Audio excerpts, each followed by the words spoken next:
Tā, mums šovakar būs Mārtiņa Rītiņa dzīves skola. Šovakar. Viņš dzert alkoholi.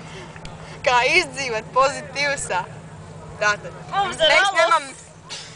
mēs ņemam vienkārši tas, pienu, te doktoru, te mego, te pata pa 59 centimetru salats grivu. Un, jā. Un tā būs kāda majonēzita un maizita, jā.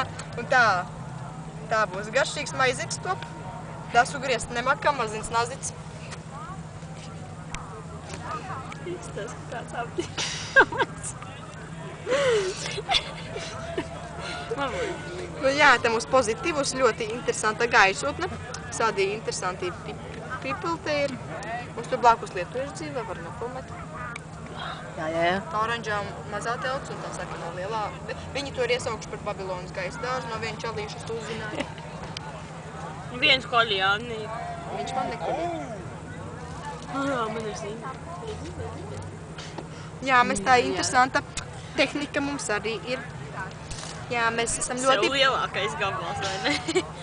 Man pārpalika, vai ne? Taisa maizi.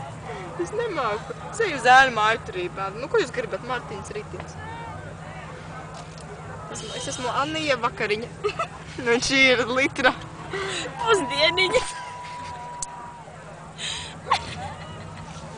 Vārds litra jau izsaka visu.